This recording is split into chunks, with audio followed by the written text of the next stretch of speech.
selama kita berada dalam ruangan masjid ini, maka Allah nilai bahwa Allah itu kita dalam keadaan ibadah kepada Allah Subhanahu wa Ta'ala. Dan karena itu, mari kita sama-sama berniat atau memperbaharui niat kita. Bismillahirrahmanirrahim. Nawaitu an a'takifa fi hadzal masjid sunnatan lillahi ta'ala. Dalam hati masing-masing sengaja saya niat i'tikaf dalam masjid ini sunnah karena Allah Ta'ala.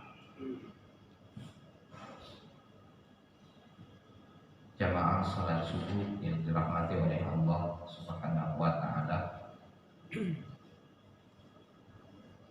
dalam sebuah hadis riwayat Imam Abi Dawud bahwa Rasulullah pernah menyatakan, wa ma min khutwatin ahabba ila Allah min khutwatin yamshi al-'abdu yasilu saffan.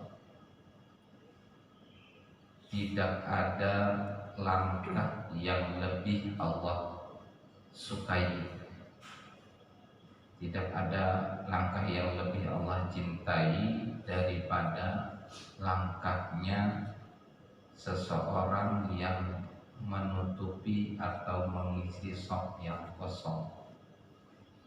Bahkan hadis ini mengisyaratkan pahala kita semua berjalan dari rumah menuju musalla atau masjid ataupun berkendara itu kalah pahalanya dibandingkan dengan pahala kita yang mungkin dari belakang menuju shaf, mengisi shaf-shaf yang ada.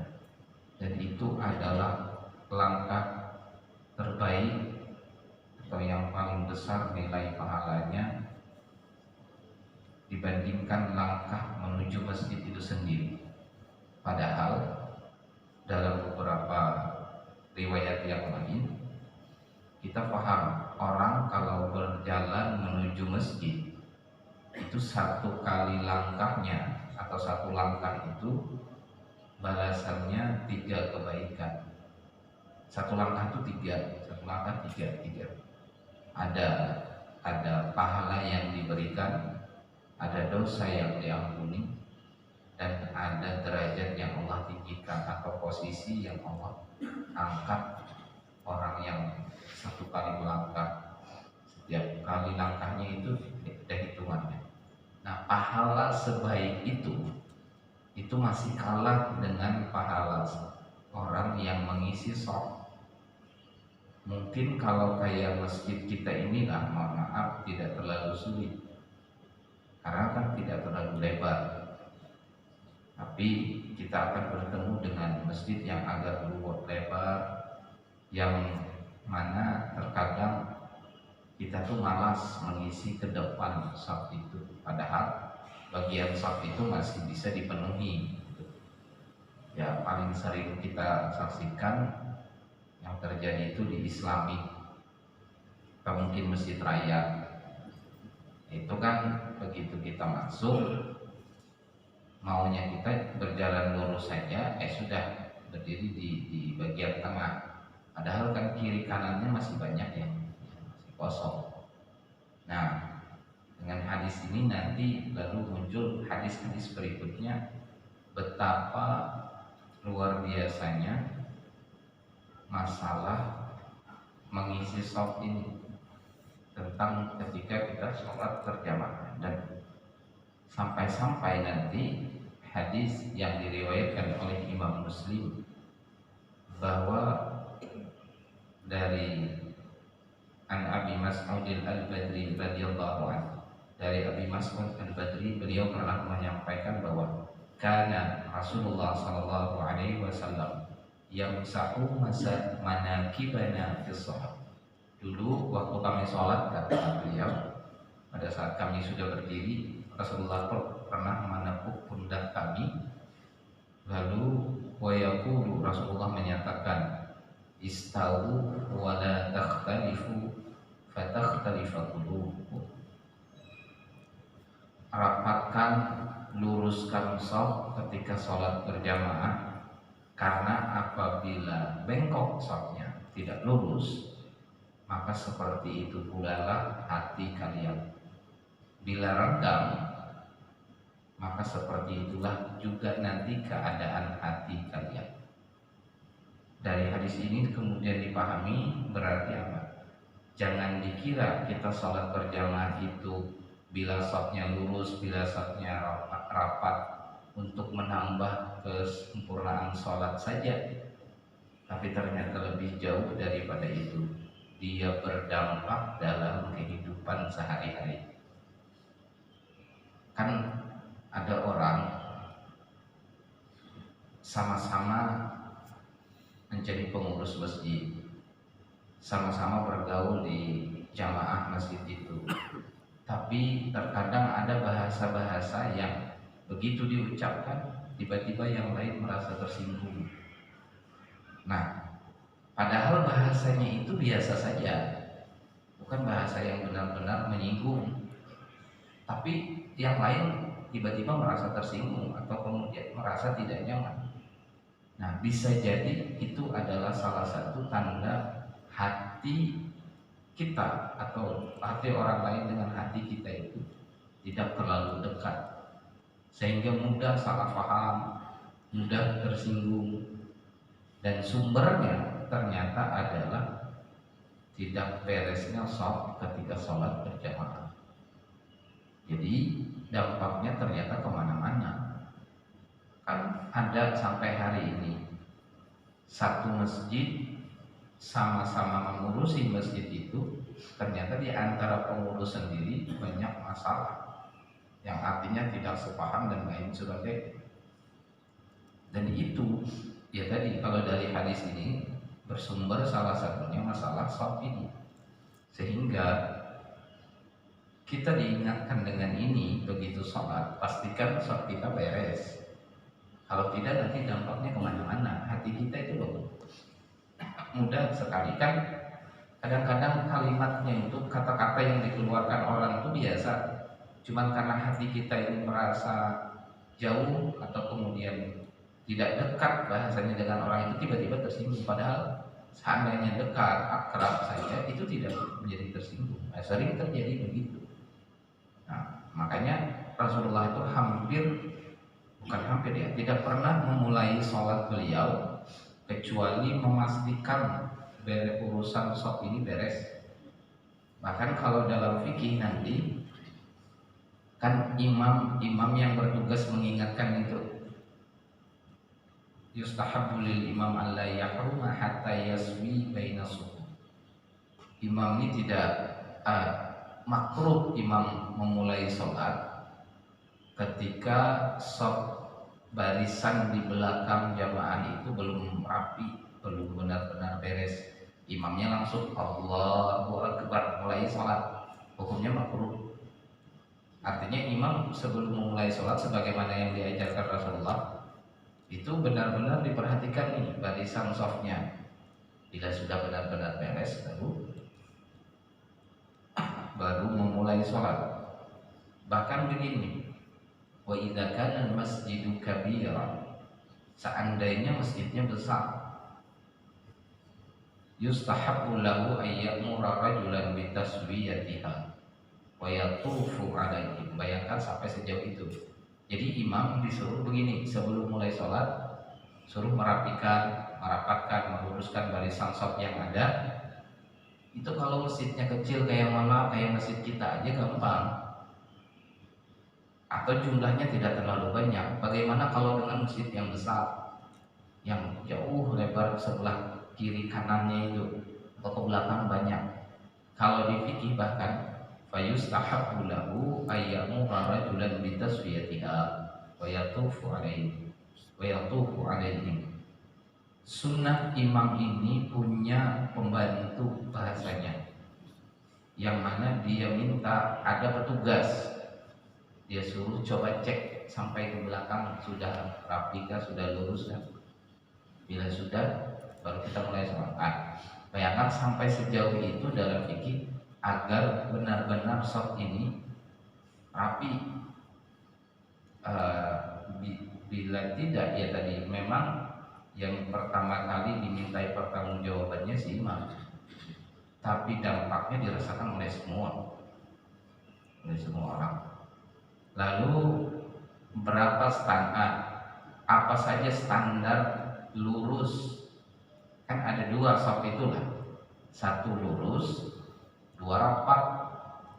Artinya kalau mau kita mengetahui standar lurus itu yang mana, ukurannya itu apa, maka kalau bicara tentang lurus, maka dihitung lurus atau tidaknya itu bil ka'ab, yaitu dengan tumit jamaah itu. Nah, kita berdiri satu sop pertama, sop kedua, sop ketiga. Jadi ukuran lurus tidaknya, apakah semua tumit jamaah ini sejajar?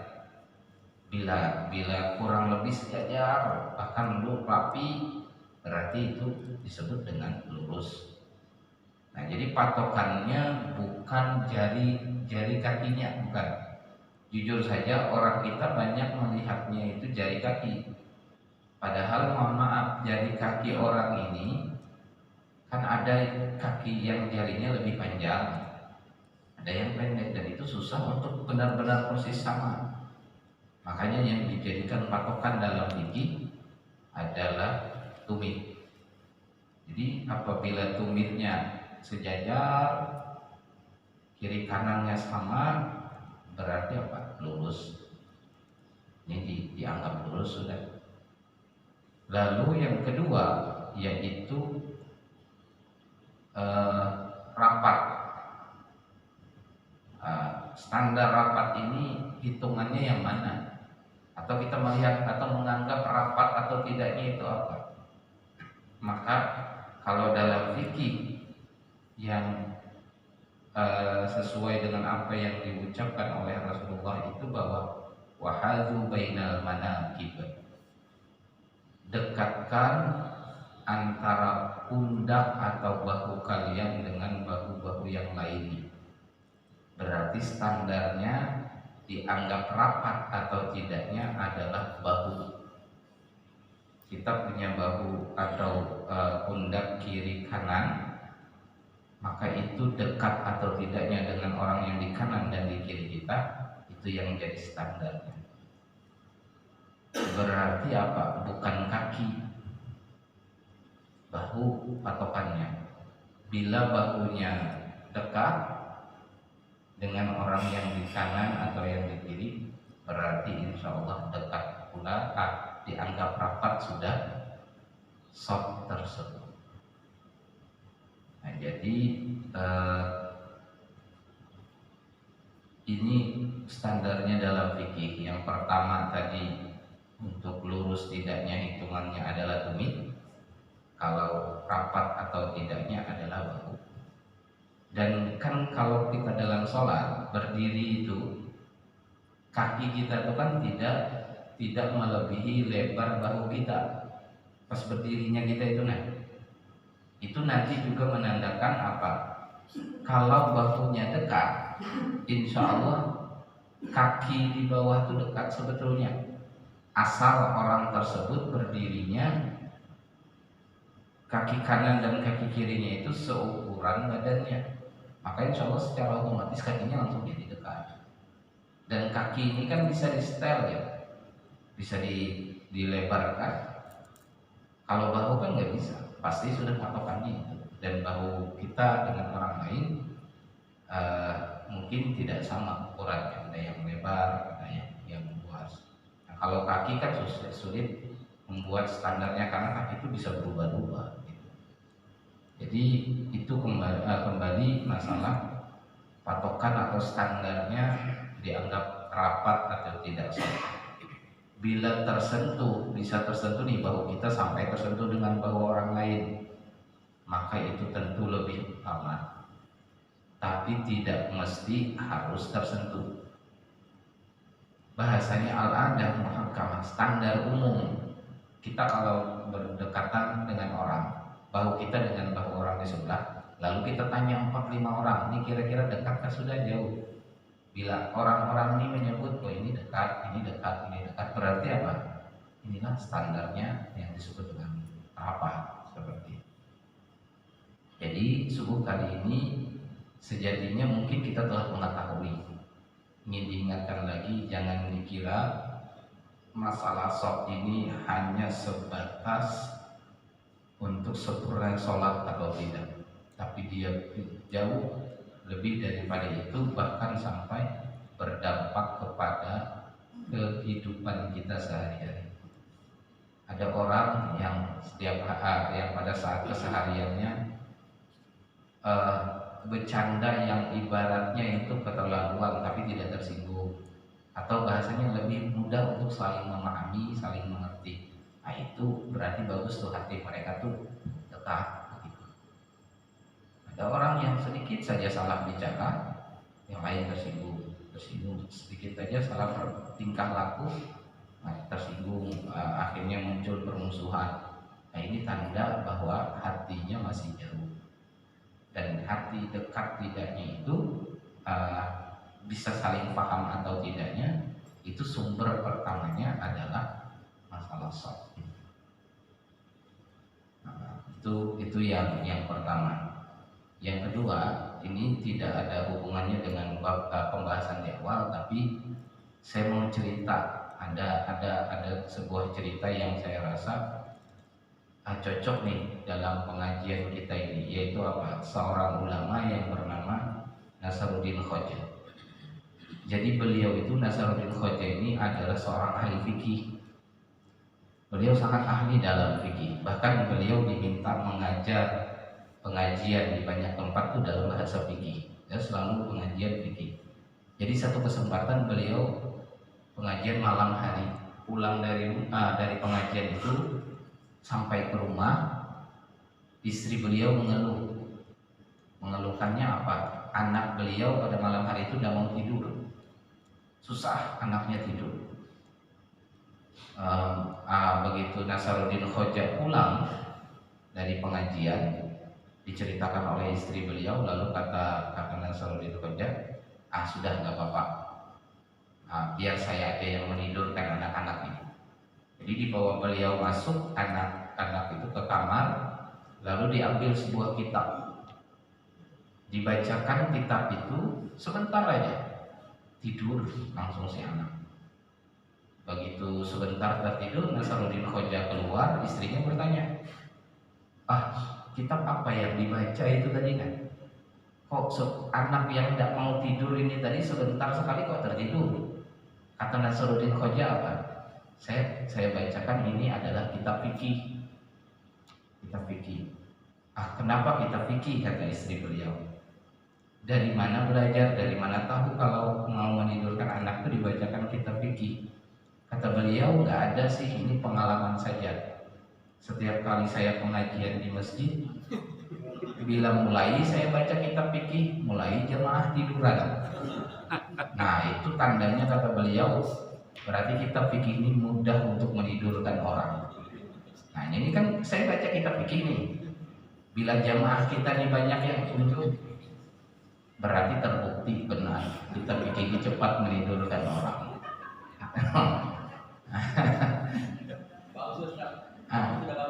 Bangun sudah, alhamdulillah. Dengan cerita itu tadi, alhamdulillah membuat bangun. Berarti tidak juga terbukti benar, ya kan? Setidaknya tidak berlaku untuk jamaah An-Nur lah kan. Baik, mungkin itu sebagai pengantarnya. Jadi pokoknya bapak-bapak, ibu-ibu, di mana saja bila ada pengajian fikih, bila jamaahnya banyak yang tidur, berarti memang terbukti. Nasaruddin Khoja dulu pernah begitu. Cepat, bahkan beliau menidurkan anak beliau pakai bacakan kitab fikih. Mungkin itu sebagai pengantarnya. Seperti biasa, silahkan kepada jamaah jika ada yang ingin ditanyakan terkait pembahasan kita tadi, masalah barisan sholat ketika kita melaksanakan sholat berjamaah, ataupun beberapa hal lainnya lah. di luar dari tema atau materi yang disampaikan, silahkan kepada jamaah jika